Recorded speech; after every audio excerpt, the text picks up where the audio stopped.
नमस्कार दोस्तों, जय जोहार। मैं कौशल तिवारी और बिहनिया संझा में आपका स्वागत है। छत्तीसगढ़ के वित्त मंत्री ओपी चौधरी ने ऐसा मास्टर स्ट्रोक मारा है कि अच्छों की नींद उड़ गई है। यही नहीं, पूरी सरकार भी मुसीबत में आ गई है, कहा जाए तो गलत नहीं होगा। या पार्टी की मुसीबत बढ़ा दी गई है, कुछ भी कह सकते हैं आप। और लोग तो यहां तक कह रहे हैं कि छत्तीसगढ़ की राजनीति में एक संत का उदय हुआ है जिसका नाम ओपी चौधरी है। लोग इन्हें सुपर सीएम भी कहते हैं तो कई लोग इन्हें साहब कहते हैं। प्रधानमंत्री की एक अपील सुनी और रातों रात अपना प्रोटोकॉल, अपनी सुरक्षा और मंत्रियों वाला टसन त्याग दिया इन्होंने। विदेशों में वैकेशन पर जाने का मिडिल क्लास में कल्चर बढ़ता जा रहा है। हमें तय करना होगा कि जब ये संकट का काल है और हमारी देशभक्ति हमें ललकार रही है तो कम से कम एक साल के लिए हमें विदेशों में जाने की बातों को टालना चाहिए। सुनने में तो अच्छा लगेगा, है ना? लेकिन थोड़ा सोचिए, रुकिए।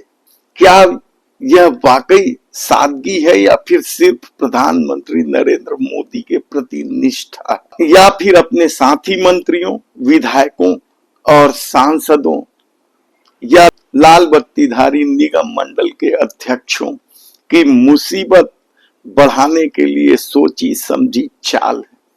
आज इस वीडियो के माध्यम से हम पर्दाफाश करेंगे कि कैसे एक मंत्री के खेल ने पूरी भारतीय जनता पार्टी को मुसीबत में डाल दिया है।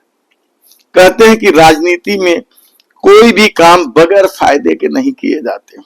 कलेक्टर से राजनीति में आए ओपी चौधरी को सिस्टम कैसे काम करता है यह अच्छी तरीके से मालूम, और उन्होंने इसी सिस्टम पर प्रधानमंत्री के बहाने ऐसा प्रहार किया है कि उनके राजनीतिक दुश्मन भी पानी मांगने लगे हैं, कहा जाए तो गलत नहीं होगा। क्योंकि जनता को सादगी पसंद है। क्योंकि प्रधानमंत्री की अपील के बाद जिस तरीके से प्रतिक्रिया आई है आम लोगों की, कि खुद तो विदेश घूमते हैं, खुद तो चुनावी सभा करते हैं, खुद तो रोड शो करते हैं और दूसरों को ज्ञान देते हैं, यह बात सामने आई। और इस बीच ओपी चौधरी का ये बयान से क्या जनता अब ये नहीं सोचेगी कि बाकी मंत्री नवाबी क्यों नहीं छोड़ रहे हैं या नवाबी क्यों झाड़ रहे हैं? बस यहीं से शुरू होता है असली खेल, छवि चमकाने का। और ओपी चौधरी ने एक ही झटके में अपनी छवि सुधारने का जो खाका तैयार किया है उसे सुनकर आप चौंक जाएंगे। क्योंकि 1 मई को सुशासन तिहार जब शुरू हो रहा था, 10 जून तक चलना है, जब मुख्यमंत्री विष्णुदेव साय की छवि चमकाने के लिए पूरा शासन प्रशासन लगा था, तब भी ओपी चौधरी ने एक मास्टर स्ट्रोक खेला था। छत्तीसगढ़ के सबसे प्रतिष्ठित माने जाने वाले नवभारत के प्रथम पेज पर उनका इंटरव्यू आखिरी पेज तक चला था, कहा जाए तो गलत नहीं होगा।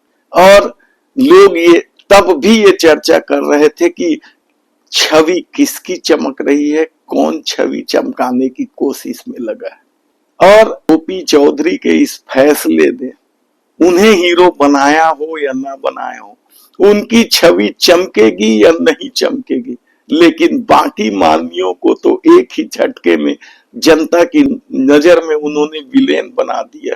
अब मंत्री, विधायक और सांसदों के सामने सांप छुछुंदर की स्थिति बन गई है। यदि वे ओपी चौधरी की तरह त्याग करते हैं तो लोग कहेंगे कि ओपी चौधरी का अनुसरण कर रहे हैं, और नहीं करते हैं तो जनता की नजर में वे विलेन के रूप में कुख्यात होने लगे। यानी कि एक ही तीर से कई शिकार हुआ है।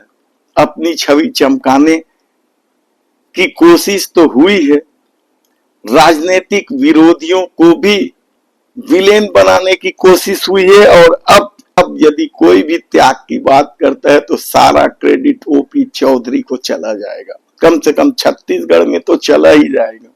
कहा जाता है कि पिछले 2 सालों की राजनीति में, यानी जब से डबल इंजन की सरकार आई है, ओपी चौधरी के दुश्मन बढ़ गए हैं।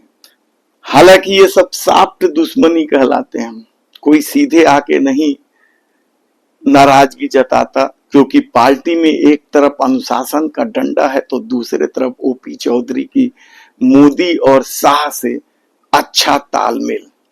तब ऐसे एक बात तो तय है कि जनता सादगी देखती है, और ओपी चौधरी ने प्रोटोकॉल छोड़कर उन नेताओं की घेराबंदी कर ही दी है जो खुद को ओपी चौधरी के लिए मन ही मन दुश्मनी पाल कर रखते थे। इसे चालाकी से मारा गया मास्टर स्ट्रोक भी कह सकते हैं, या यह भी कह सकते हैं कि उन्होंने मास्टर स्ट्रोक मारने का यह तरीका देश के प्रधानमंत्री नरेंद्र मोदी से ही सीखा है। ऐसे में उन्होंने एक ही झटके में पुराने खुन्नस भी निकाल दिए। अब देखना है कि इस मामले में क्या होता है।